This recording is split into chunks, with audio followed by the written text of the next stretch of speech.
अस्सलामुअलैकुम, welcome to LMS study with Lareeb. आज हम लोग एमटीएस 632 के वो वाले क्वेश्चन करेंगे जो हर साल रिपीट होते हैं। आपको सारे चैप्टर स्टडी करने की ज़रूरत नहीं है, आप जस्ट वो वाले क्वेश्चन करें जो कि हर साल रिपीट होते हैं। मैं 3-4 वीडियो ऐसे बनाऊंगी जो कि हर साल क्वेश्चन रिपीट होते हैं, जिनसे आपके कॉन्सेप्ट क्लियर होंगे। तो अगर आप लोग चैनल पर नहीं हो तो चैनल को सब्सक्राइब कर दें। असाइनमेंट को जीडीपी वगैरह आप लोग करवाना चाहते हैं या फिर ऑनलाइन क्लासेस वगैरह लेना चाहते हैं तो डिस्क्रिप्शन में मेरा नंबर दिए गया, आप लोग मुझसे कांटेक्ट कर सकते हैं। एलएमएस हैंडलिंग वगैरह के अबाउट सब कुछ डिटेल्स वगैरह मैं आपसे शेयर कर दूँगी। तो फर्स्ट जो क्वेश्चन है, find sum z1 is equal to this and z2 is equal to this. दो वैल्यू हम लोगों को उन लोगों ने दे दी है और बोला कि इनका सम लें।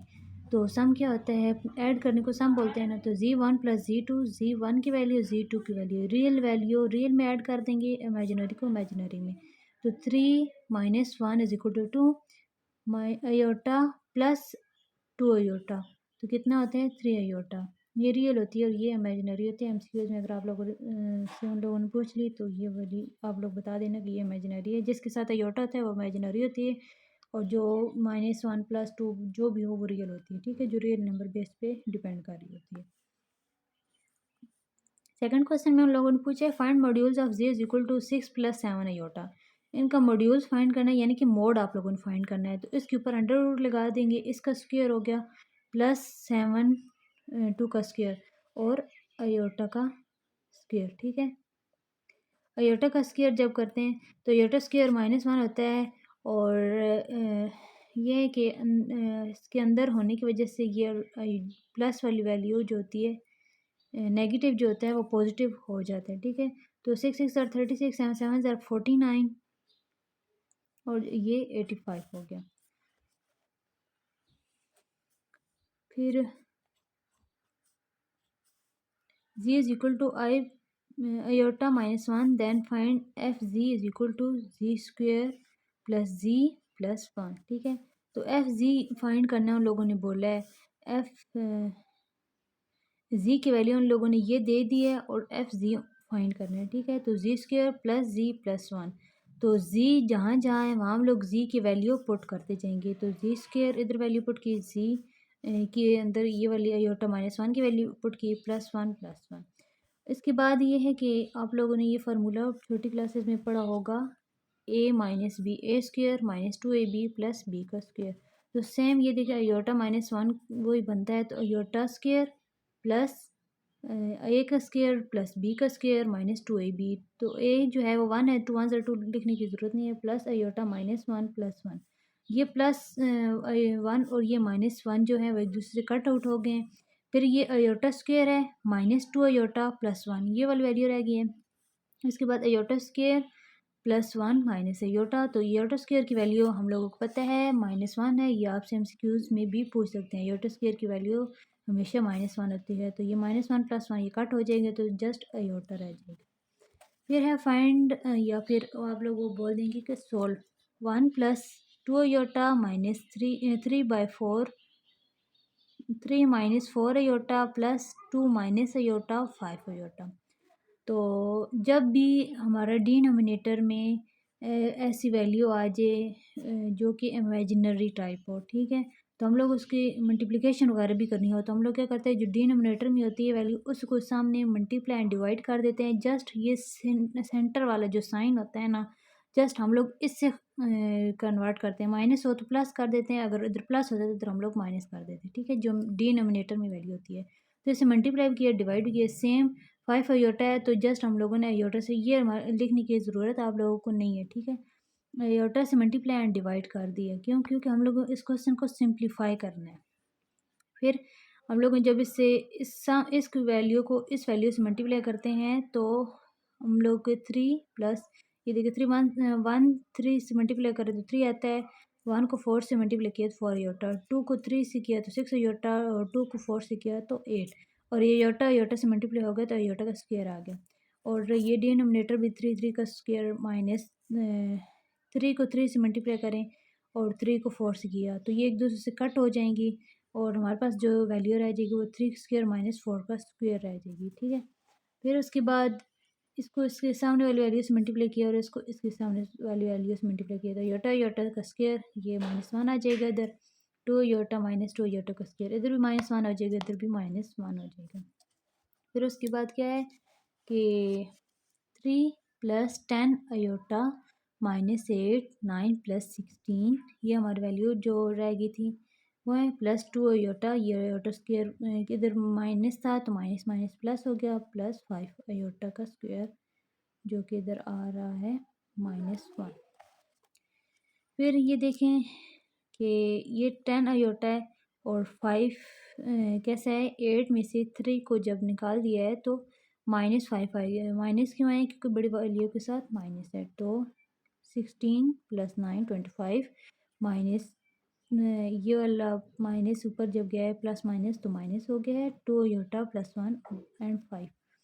फिर हम लोग जब इसका एलसीएम लेते हैं तो उसके बाद हम लोग की वैल्यू आ जाती है। आप लोग को आई होप कि एलसीएम तो लेना आता होगा सिंप्लीफिकेशन वगैरह करके।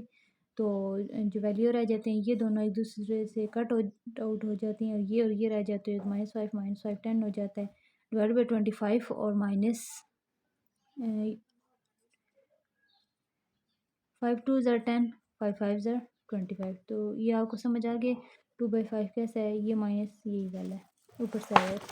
फिर नेक्स्ट जो क्वेश्चन है वो है z = r theta iota theta find 1/z, यानी कि इसको 1/z की फॉर्म में लिखते तो इस इक्वेशन को 1/z लिखे और ये z को इस डिनोमिनेटर में डिवाइड कर दिया है तो 1/r, और ये अगर इसको ऊपर ले जाएं तो ये माइनस थीटा अयोटा थीटा बन जाएगा। ठीक है, फाइंड द प्रोडक्ट z, ये माइनस क्यों आया, क्योंकि ये डिनोमिनेटर में था। Find the product z = -3 + 2 iota, z2 = -1 + 11 aorta.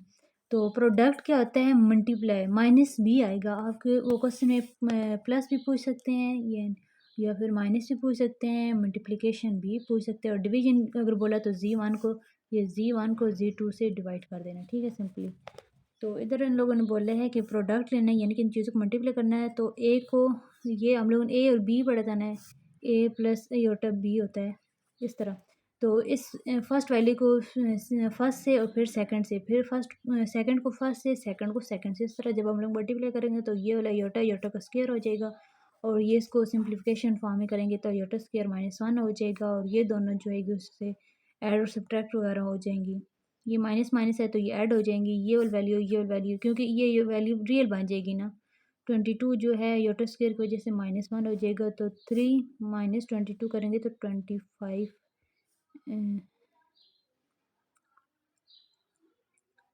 इधर आई थिंक इधर माइनस था तो प्लस हो जाएगा, तो क्वेश्चन में आ जाएगा 25। ठीक है, फिर आप लोग इधर कैलकुलेशन वगैरह करके खुद देख लेना। फिर इन लोगों ने देख, अभी ये डिवीजन का आ गया है तो ये बहुत इंपॉर्टेंट है। कभी आप लोग बोलेंगे ऐड करें, सब्ट्रैक्ट करें, मल्टीप्लिकेशन करें, तो ये z1 और z2 कुछ भी वैल्यू अपने पास से वो लोग दे सकते हैं, तो z1 / z2। अब डिवीजन में क्या है, ये इन लोगों ने खुद बना के दिया, अगर खुद बना के नहीं देते, इस तरह देते और बोले डिवाइड कर दे, तो आप लोगों ने जस्ट सिंपल इस तरह फॉर्म में कर देना। जब आप लोगों ने उन लोगों ने बोला है कि ये इस तरह की फॉर्म है और इसे डिवाइड कर दें, तो आप लोगों ने क्या करना है कि ये जो डिनोमिनेटर में वैल्यू दी है इसी को मल्टीप्लाई और डिवाइड करेंगे, जस्ट सेंटर वाला साइन चेंज करना है। ये वाला साइन आप लोगों ने चेंज नहीं करना, ये आप लोग माइंड में बात रखना कि ये वाला जो है साइन ये आप लोगों ने चेंज नहीं करना, ये वाला।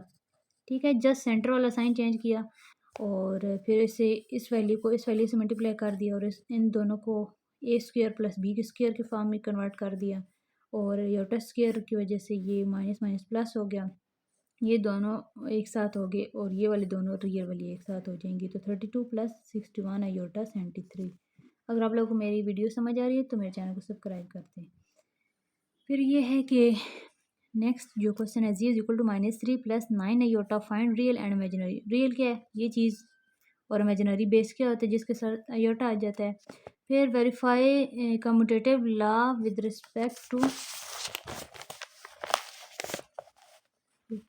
z, ये z है और ये z1 है और ये z2। तो कम्यूटेटिव क्या होता है, a b b a, इन दोनों को ऐसे मल्टीप्लाई कर देना। ठीक है, तो ये a की वैल्यू b की वैल्यू, b की वैल्यू a की वैल्यू, इन दोनों को मल्टीप्लाई वगैरह किया और मतलब सिंप्लीफिकेशन वगैरह इनकी की, तो ये हमारे पास ये आ गया। आप लोग वीडियो कुछ करके आराम से देख लेना, क्योंकि क्वेश्चन बहुत ज़्यादा है और वीडियो बहुत लंबी हो जाएगी।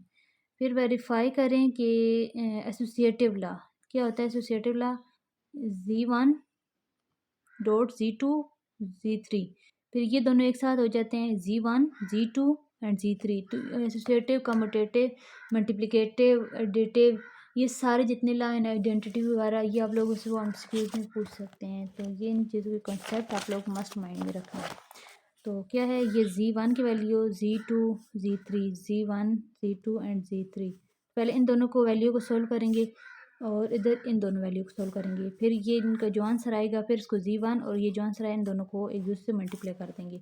इधर इस सेम इन दोनों को वैल्यू को मल्टीप्लाई करेंगे, ये साथ चलता रहेगा, फिर इन दोनों को मल्टीप्लाई वगैरह करके और इनकी आप लोगों ने सिंप्लीफिकेशन वगैरह कर लेनी है। मल्टीप्लिकेटिव इनवर्स, मल्टीप्लिकेटिव तो आपको पता है मल्टीप्लाई करना। इन्वर्स क्या होता है, ये कि कोई भी चीज़ हो, फर्ज करते हैं ए, सिंपल ए है तो ए का इन्वर्स ये ए के ऊपर -1 टाइप आप लोग लिख देंगे तो इसको इन्वर्स बन जाता है। इसलिए मैं आप लोगों को समझा रही हूँ क्योंकि ये एमसीक्यूज वगैरह में आ सकता है। 1/z, तो z की वैल्यू मतलब कुछ फाइंड मल्टीप्लिकेटिव इनवर्स उन लोगों ने खुद से बोला है ना, वैसे ही कोई क्वेश्चन वगैरह नहीं दिया था। तो हम लोग खुद से ले लेते हैं 5 + आयोटा, इस चीज़ को हम सामने मल्टीप्लाई एंड डिवाइड कर देते हैं और अंदर वाला साइन जो है वो चेंज हो जाता है। 5 1 5 और 5 का स्क्वायर प्लस आयोटा का स्क्वायर, 25 + 1 5 माइनस आयोटा। तो आयोटा का स्क्वायर की वजह से ये माइनस प्लस हो गया तो 26 हो गया, इन दोनों को ऐड करें 26 आ जाता है 5 minus iota. Right distributive law, देखें ये 2 नंबर का क्वेश्चन आ सकता है। Distributive law, multiply over plus, तो ये डिस्ट्रीब्यूटिव लॉ को मल्टीप्लाई और प्लस में कन्वर्ट आप लोगों ने करना है। तो Z1 तो क्या है Z2 Z